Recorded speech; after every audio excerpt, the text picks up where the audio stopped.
to introduce. Thank you, Diana. And thanks everybody for joining us for this episode of Connector Corner, where today we'll be highlighting several different API-based connectors to help automate and, of course, integrate different steps in a workflow process. Specifically, we're going to show you how automation and integration are key to maximizing the speed, the quality, and value of a quote-to-cash workflow. I'm Charlie Greenberg, the Senior Product Marketing Manager for both Integration Service and our Connector Catalog. And if you're not familiar with the Connector Catalog, here's a colorful representation or sample of this rapidly growing resource. But to look at it another way, each connector has two missions in life: integrate and automate. So at a higher level, we think of three major categories: connectors for line of business, connectors for IT system automation, generative AI automation. And by the way, for today, I'd like to call out that you're going to see in action, maybe for the first time, the new connector we call UiPath GenAI activities. And of course, and you probably know this, if there's no pre-built connector available for your needs, our connector builder functionality is ready to go. And before I pass the baton over to James, I'd like to give a shout out to our Senior Community Marketing Manager, Diana Gray, who makes these Connector Corner webinars possible. We're also happy to have James Dickson, our Senior Solution Engineer, who, in addition to his expertise, technical expertise, he's also sharing with pre-sales and his business experience with customers. Please keep in mind that, as you probably are expecting, we will keep this interactive. We're very interested in your questions, your feedback, so please use the chat box or be prepared to go live. Take yourself off mute and talk with us at some point in time. And for you Mentiquiz enthusiasts, there will be a quiz right after James's demo. And with that, it's my pleasure to welcome James Dickson. All right. Thank you, everyone. Thank you, Charlie. Let me bring up my screen.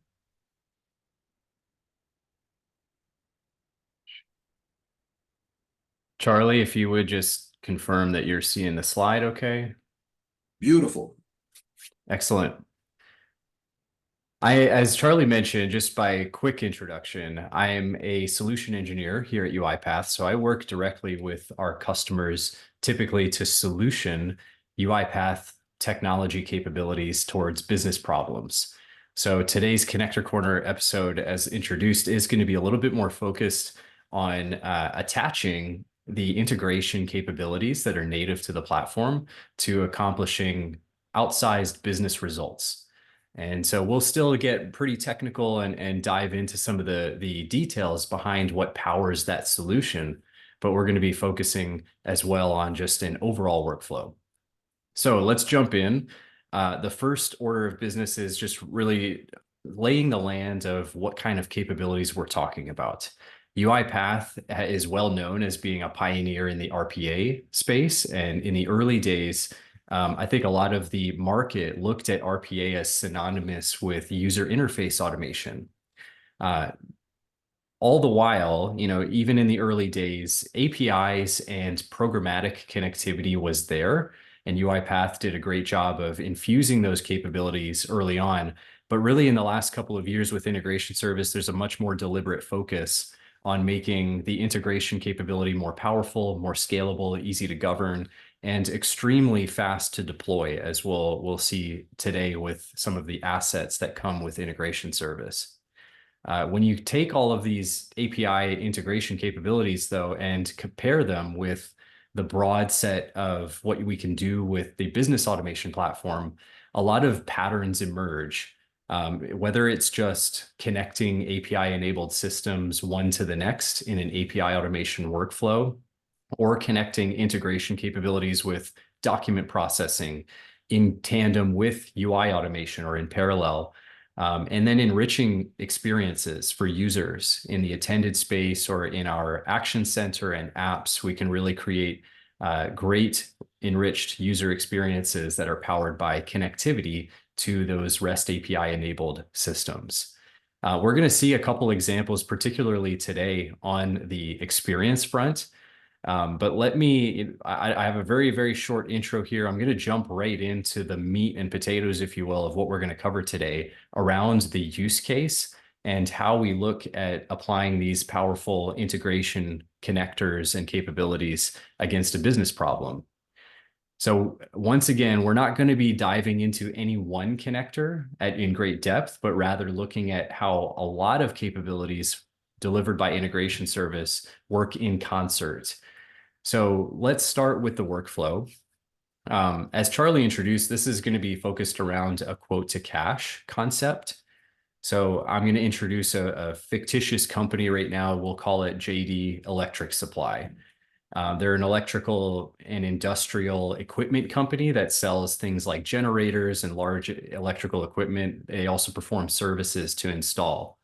So in our case, we're going to be looking at a situation where we have a salesperson, say, that is working on an opportunity with a customer, and that opportunity reaches a certain phase in its life cycle where the sales team is ready to submit a proposal to the customer in question.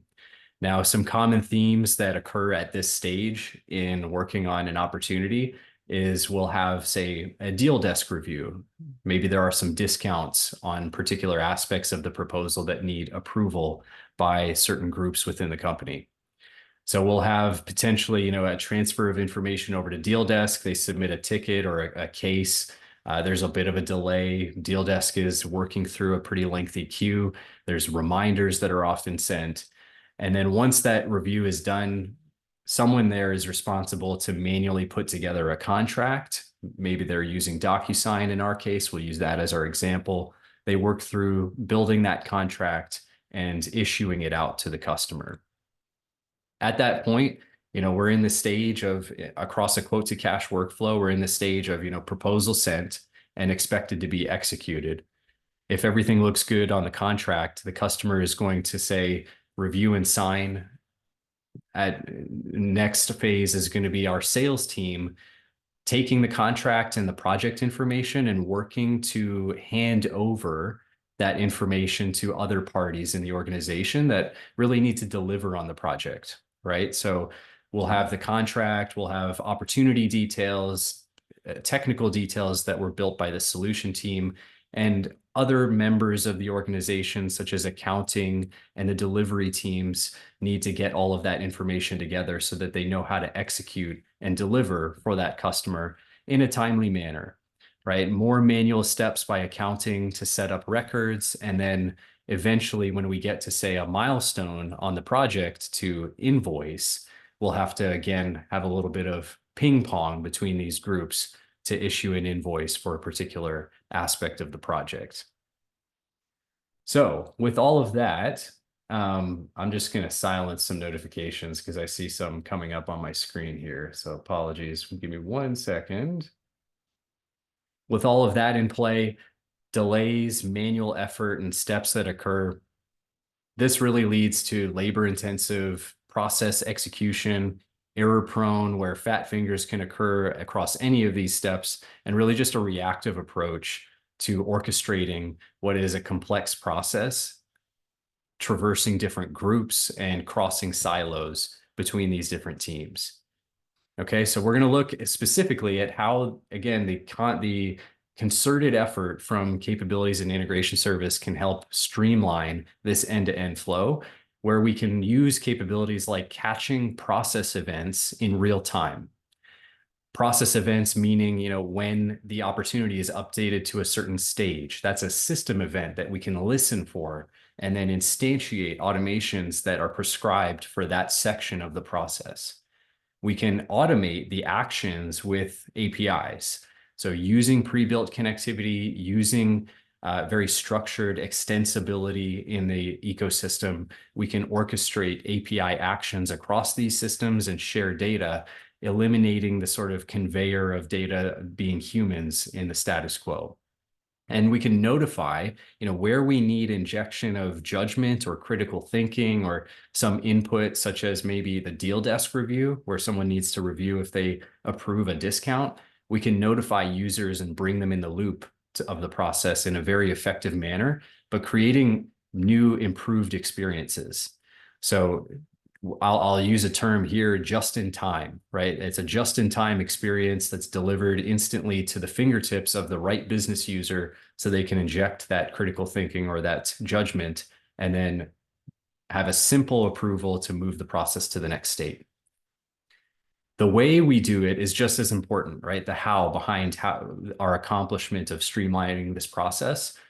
And some of the pillars of how integration service really makes these things easy for our customers to, again, deploy fast and govern.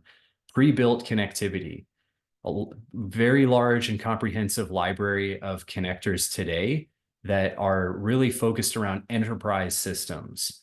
So we have a broad set of capabilities. These are like accelerators, composable assets that you can drag into a workflow and get started quickly.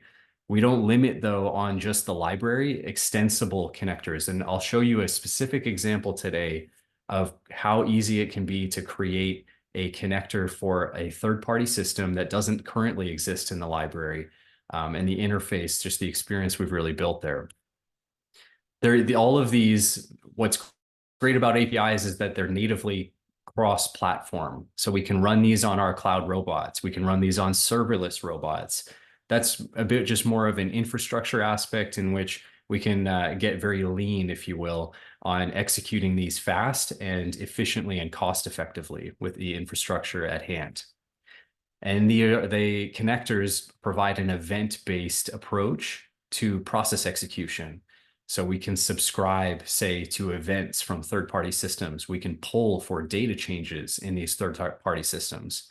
And that gives us a lot of capability to respond in that sort of near real-time fashion, capturing the states of the process as they're achieved, and then executing the prescribed actions that need to occur. All of this put together, this is where we get, our customers achieving greater and faster time to value and minimizing the total cost of ownership of building these integrations in-house that support their automated workflows. Okay, so now we're going to get into the demo and the fun stuff. This is a bit of an ambitious demo, okay? I'm just going to put that out there. There's 4 acts that we'll walk through in this demonstration. So we're going to be a bit deliberate about walking through it methodically and at a moderate pace so that we can kind of keep up, because this isn't just, a single connector or single flow. There's many automations at play here. So I'm going to lay out the land of what we'll show across the workflow, and then I'm going to kind of bring us back and just go step by step through the different demonstrations. So our first act is we need to catch the event when our salesperson updates an opportunity to a particular stage. In this case, we catch the stage of the opportunity where it's in the proposal stage, okay? So when that happens, we're going to instantiate a workflow that creates a new experience for Deal Desk, this just-in-time experience where we say, hey, Deal Desk, in an application that you already use and are familiar with, say Slack, here's a simple approval screen to capture the opportunity line items, the details, and the requested discounts. Through some Slack interaction, native to that interface, they can approve or deny or take different workflow steps that would suffice for that step in the process. That approval or denial, but the button click in general, will then instantiate Act 2. So that's our second leg of this demonstration, will be automating the contract creation, removing any manual effort from that user, and sending that contract automatically out to the customer for their review and sign. Okay, so at that point, we'll be kind of just in this asynchronous mode. We have the contract sent out to the customer. We're waiting for it to be executed. I will show you live what that contract looks like in an inbox. simulating the customer reviewing and signing, at which point we'll move into Act 3. Okay, so we've got 1, 2, Act 3 is going to be how we set up a listener to a third-party event, to an event, say, in DocuSign. We have webhook listeners that we'll set up to catch these events from third-party systems. When they occur, instantly we'll instantiate the downstream actions that should take place. So in the case of our customer signing the contract and executing and saying, yes, I'm ready to start this project, we'll have a set of automations that create the new customer record in the ERP. In our case, it's 0, and collecting data from a variety of systems, from DocuSign, from Salesforce, and all of the project information, so that we can aggregate that together for the delivery team, right? Efficient handover of project information to delivery. You'll note the call out here, the AI summarized scope of work. That's our generative AI. I'll show you that in just a moment. Act 4, our final act that rounds this whole thing out.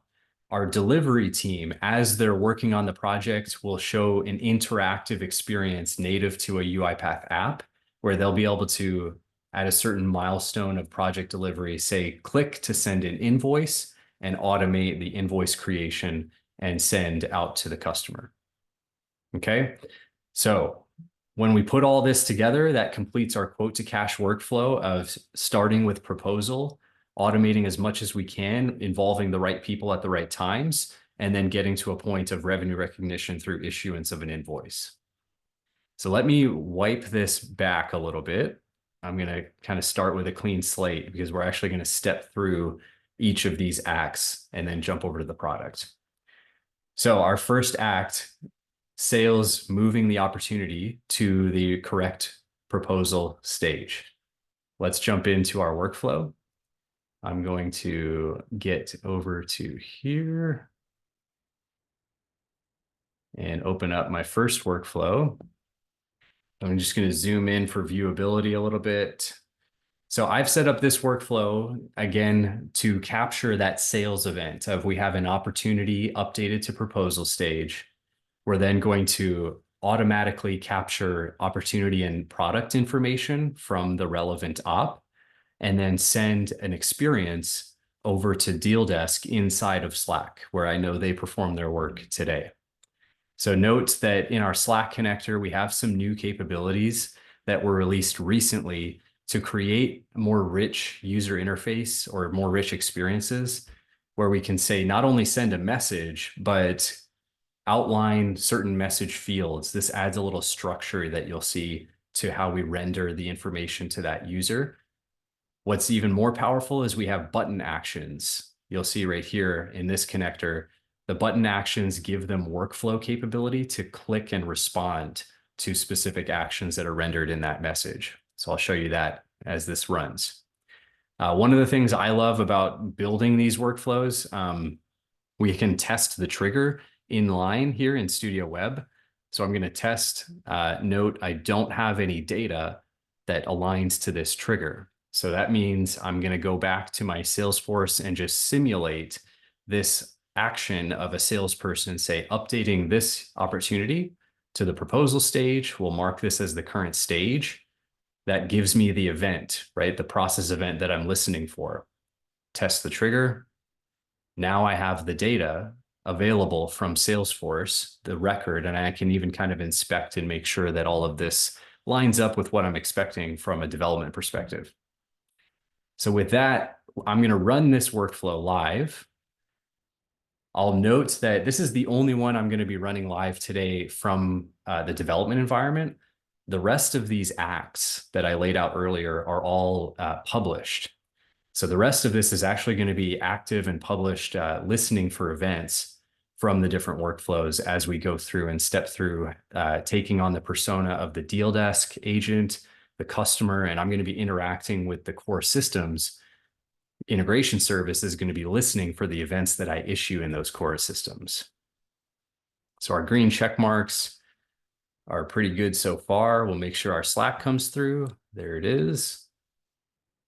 And I'll come over and show you what just came through on the Slack message right down here. So I'll put this in the middle. So 9:21 a.m., that's my time central. We have this deal desk experience core message like, hey, deal desk, here's an opportunity that was just issued to proposal stage, but we need you to take a quick look at these line items and the discounts that have been requested. So right here are the message fields, and note just kind of the tabular structure that we can send those message fields in. Additionally, we have the buttons. So we can instantiate and prescribe different workflow options for that deal desk agent to say, do I want to approve, reject, maybe set a call with the sales team and have different automations that fire off with these button clicks. So how do we do that? I'm going to go ahead and click this, instantiate that approval, and then jump over to my second step workflow, which is right here. And note that inside of this is Act 2, right? We're in the stage where the deal desk agent approved the discount, and now we have different actions that need to take place. How we do that is inside of Slack here in the connector, we have a button trigger. So we can basically align this trigger to that specific button. We can filter on specific actions that need to occur, such as say, I want to make sure that this is the approve button that they just clicked. And then if it's the approve, I'm going to go ahead and send the DocuSign out to the customer and send some feedback to that user saying, hey, you're all set. Your job is done. Okay. So in Act 2, we capture the button trigger, create the contract, and then provide feedback to the user, which should be resident in, should show up now in my Slack right there live. So thanks for approving the discounts on the opportunity. DocuSign is being prepared and sent out to the customer. Okay. So with that, let's look back at our diagram. That takes us through this stage, right? We had our just-in-time deal desk review. The approval was issued, and then we sent a DocuSign contract with the quote out to the customer. So that takes us through Act 1. In Act 2, we have the DocuSign. Let's go and see what that looks like. Okay, so I'm actually going to put on the hat now and take on the persona of the customer receiving this quote, receiving the contract, and how we can basically say in an asynchronous fashion, whenever this DocuSign is executed and signed, we'll set up our UiPath platform to listen for that event. All right, so this is going to be the traversal over to Act 3, in which we execute the contract and then instantiate specific automations off of that execution. Okay, so I have the contract now over here inside of my inbox. This is me putting on the hat of the customer. Like I just got a quote from JD Electric Supply. I'll open it up and just take a look, make sure everything looks okay in the quote as expected. So we'll hit continue. I have my quote. It looks like what I expected. A couple generators, installation for those generators, a big scope of work description of what they're going to do. And I can go ahead and start signing, sign. And then if I hit finish, this is going to publish the event that I'm looking for, right? When I hit finish, I'll have executed the contract. Before I do that, I'm just going to show you specifically what I'm talking about when I say set up a listener for this type of event. Over here, as a part of integration service, we can set up a webhook trigger that listens for any sort of event published by a third-party system. The webhook trigger, the part of the reason I'm demoing it today, because we do have specific triggers that we could use for DocuSign and other curated connectors. Part of the reason I want to show the webhook trigger is that it's agnostic to the third-party system. So if you have an internal app, if you have another system that maybe where we don't have a pre-built trigger set up for, any app that can publish an event to a predefined URL, we can listen for those events and then prescribe a trigger of automations that happen off of that event. Okay, so in this case, I set up DocuSign to publish events to my URL right here, and then I'm going to trigger a downstream automation right here that will start all of this process. So we'll come back to that. I'm just going to get this going, execute our DocuSign. That will publish the event to my webhook trigger, as I just showed here. And when it publishes, we're going to see Act 3 take place here, where we have a pretty thorough workflow triggering off the event, gathering all of the opportunity details. We're going to update the opportunity to be set as closed won, and then start creating project records, such as the new customer in 0, creating records that will feed our handover to the delivery team, basically just aggregating all of this project information so that our services and our accounting teams, all of them know how to execute against the promises that our sales team made for the customer. So this is in action right now, Act 3, right? We listen for the completion, create the records, collect data, and then we'll be moving into that final leg of this demonstration where we say, how does the delivery team execute against all of this information? Okay, so let's take a look. This is running right now. I just want to make sure this finishes off. And when we get to the final leg of this automation, there's my Slack message. We're just sending a note out to the sales team. Hey, congratulations, you just closed an opportunity. So we got the contract, it was executed, everything looked good. And now we've set up all the information to hand over to the project team. Okay, so that's that message that just came through there. Moving in now to round this out to Act 4, where let's take a preview of what that looks like. What we've accomplished so far is approval, quote generation, discount approval inline, contract out to the customer, and now listening for when that customer responds and executes the DocuSign.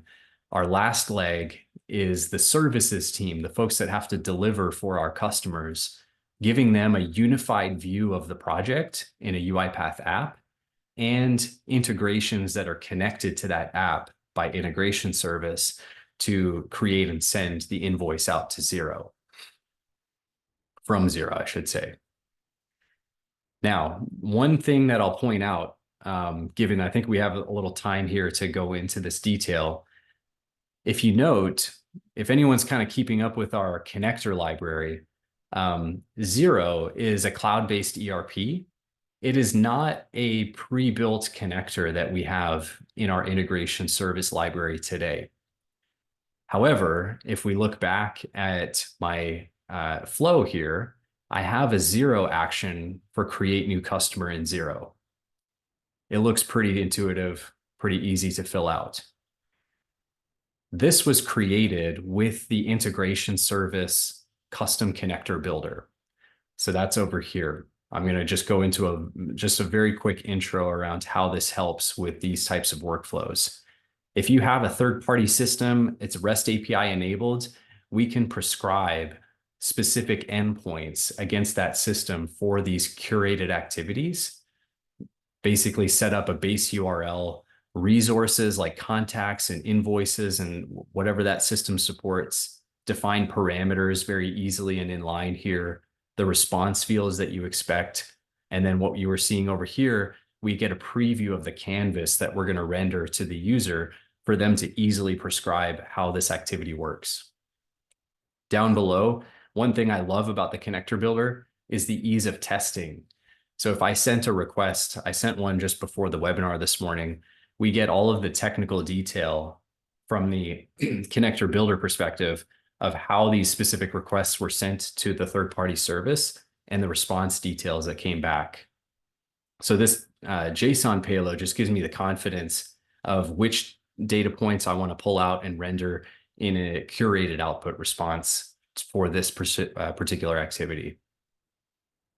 Okay, so a little sidebar, the connector that we prescribed for 0 was built custom for this demo, and then curated certain activities to make them easy to configure in any one of these workflows. All right, Now, going back, we'll just ground ourselves again.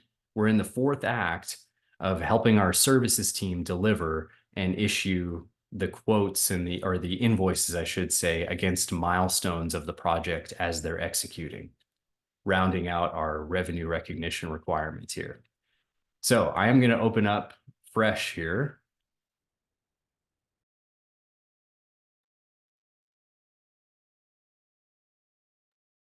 The UiPath app that gives me the 360 view of the project as a whole.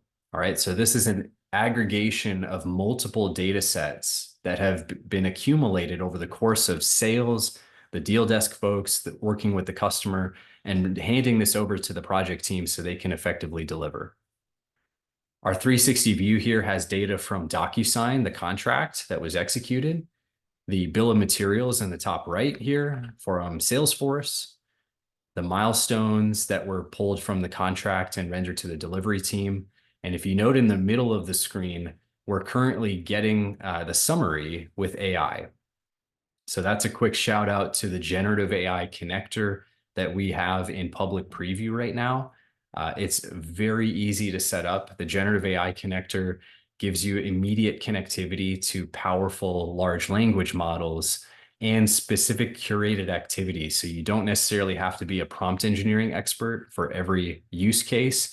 You can use that activity to, say, summarize the scope of work document like I've done here and give the project team a quick bulleted list of what they need to execute against.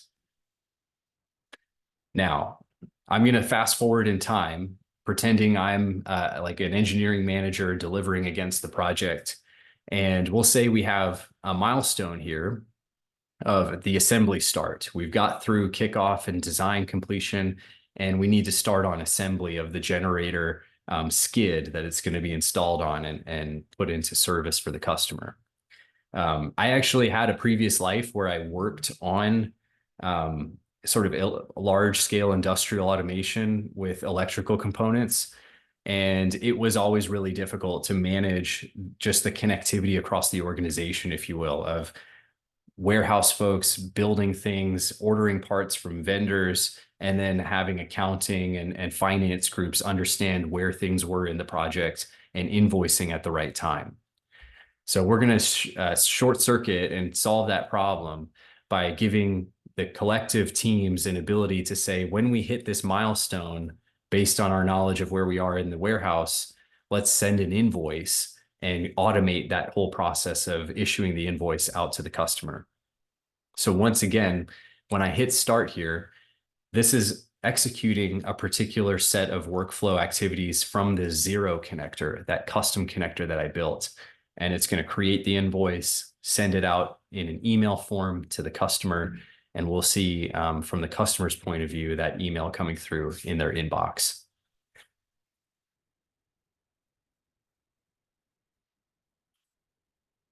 So we'll let this run a little bit, but I'll just regroup. There it goes. Fired off. We're updated on the milestone, assembly start. I know now, I'm confident that the invoice was aligned to how my team is executing. And I'll give it a minute, but I should have that email come through in my inbox in just a moment here. Take a look. There's our DocuSign, and there's our invoice that just came through. $33,000, that's our 10% of the total project value. And if I open this up, again, this is the customer kind of viewing from their perspective the invoice created for that milestone of the assembly start and the total amount. Okay. So that takes us full circle, right? From capturing an opportunity at a certain proposal stage, approving discounts, sending the contract, capturing when that was sent, using custom connectivity to our ERP system to create records and send invoices and recognize the revenue against a particular project milestone. All of this is what really creates, the integration service was the fabric here, right? Connecting all of these data entities and people across the orchestrated process. It creates a better experience for sales, for a deal desk. It creates a better experience for the customer and how fast they get service. And it reduces errors or a possibility of errors, really, and folks really just rendering what they need to put into the process and not having them overburdened with data entry and the possibility of fat fingering input of information and handovers to services. Okay, so summary, what we accomplished: we sped up our ability to recognize revenue, which is really important. Revenue is the the lifeblood of a lot of organizations. We sped up our ability to recognize that revenue across a very complex process of a company that's delivering a complex set of products and services. Improved customer experience with our customers attaching to the contract that was sent to them, and that experience of simple DocuSign execution, along with the invoices that come in a timely manner. And we maintained compliance against how we should be aligning our process with the right stakeholders and executing against a parameter set that makes us confident that we're executing our sales contracts the right way and invoicing and recognizing revenue at the right time according to the project. So with that, that rounds out our story today of quote to cash, integration service, broad-based connectivity to support a streamlined process. And I think now it's time for the quiz and see how you all did with following along. Great. So if everybody can start signing in, and if I can share my screen, Charlie. Sure. That's James, actually. Okay.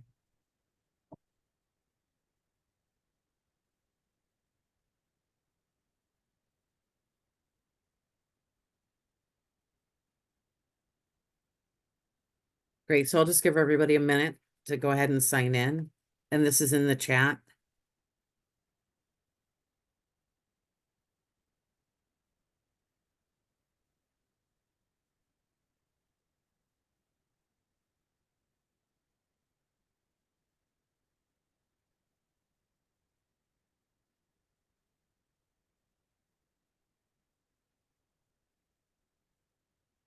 Just have 11 players. Can we get a few more?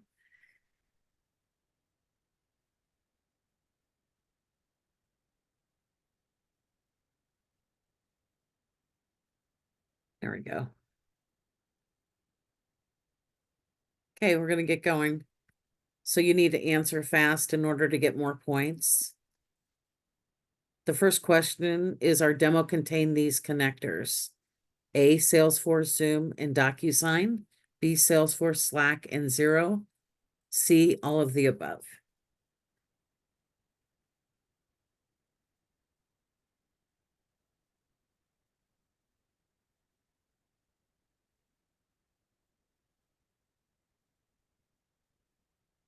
Great. 6 people got that right.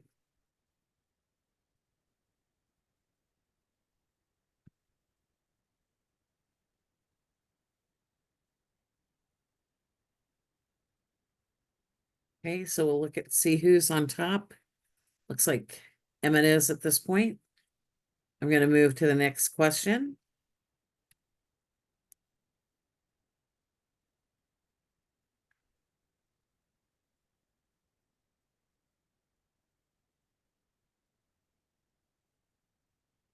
We summarize the SOW with Azure OpenAI, Google, Vertex AI, UiPath GenAI activities.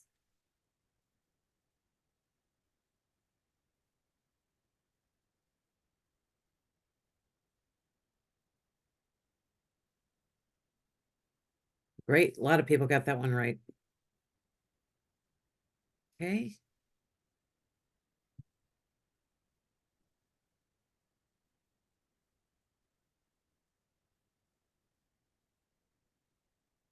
See who's in the lead now. And we have just one more question. So Magical, you're writing on top now. And then our last question.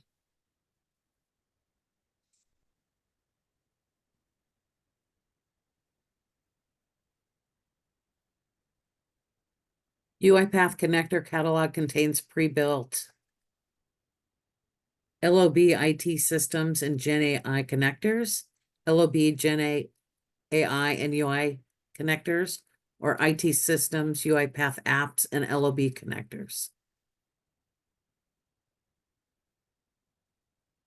That was close. Interesting. That was a stumper. Okay, so let's see who's leading.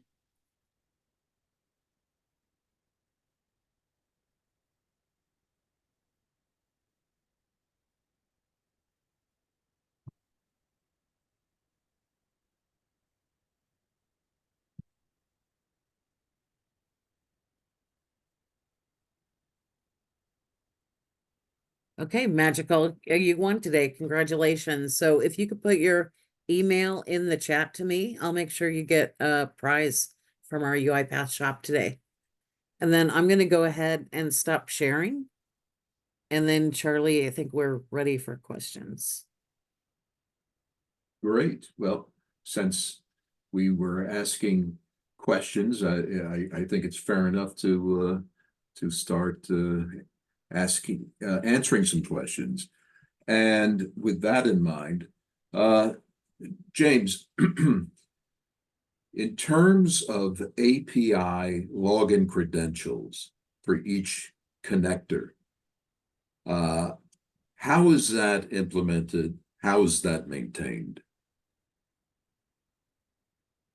So the authentication approach to different connectors will vary by support from that third-party system.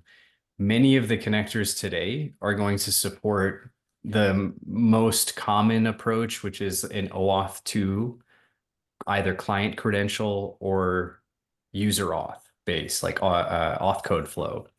So OAuth 2, the way that works typically for Salesforce, for example, is you would, someone who has a right permissions in Automation Cloud would go to Integration Service, start the connection process to Salesforce, and you would typically, this is just a bit of philosophy of best practice.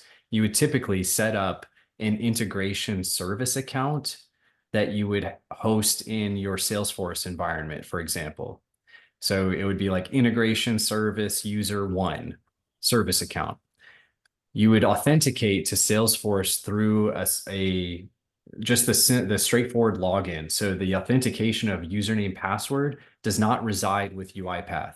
You're authenticating to Salesforce.